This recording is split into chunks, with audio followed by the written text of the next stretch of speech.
back to my channel. My name is Carly Stevens and this is English Nerd. So today I wanted to talk to you about 5 things that you should do or include in your first chapter. Now, as with all writing advice, take this with a grain of salt, see what works for you, see what works for your individual story. Not any of these is set in stone, but I think that they are really helpful. Think of yourself as a reader for a second and consider, what do you want out of a first chapter? You want to be caught up in the characters, you want to be interested in what's going to happen next, and so my suggestions are just to get that sort of effect for your readers. Having a little tea this afternoon.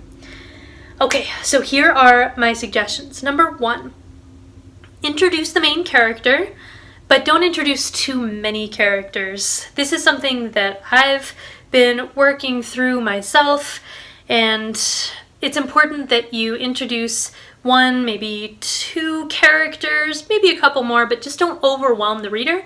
Because again, if you think about yourself reading, if you're introduced to too many characters at once, it's a struggle to even remember their names, much less why they're important, even if they're super important to you. So keep it smaller scale, at least at first, so that you can naturally build up. So I would suggest just introducing 1 or maybe 2 characters.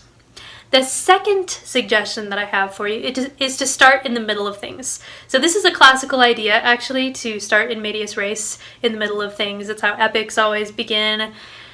But I think there's a reason that it really works.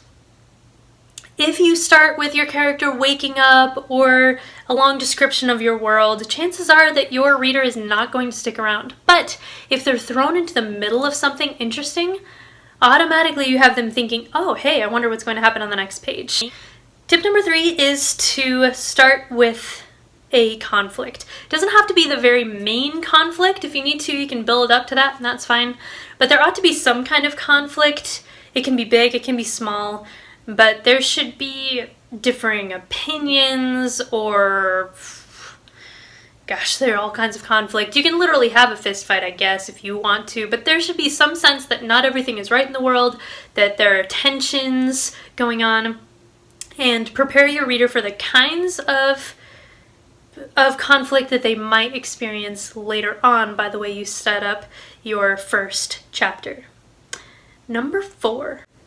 Give us a sense of what the tone is going to be of your work. So if you're writing a romance, don't start the first chapter as though it's going to be a horror story, and vice versa. If it's going to be a horror story, don't start out the first chapter like it's going to be a romance.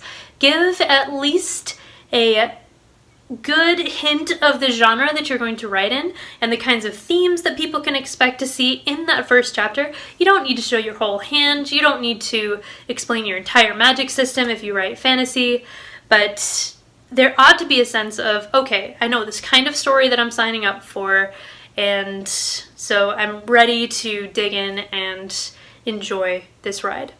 And then finally, number 5 is that at the end of the chapter, people ought to have questions. You shouldn't end the chapter with something like, and then they went to sleep, or just wrapping up the action of the first chapter.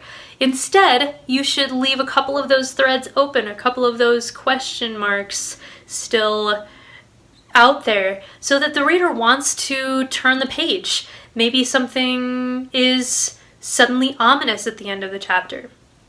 That would make me want to keep reading. Or maybe there's something big coming up the very next day. Okay, well, that's also a reason to keep reading. So keep the questions open and make sure that the reader has something that they want to find out or to see in the upcoming bits.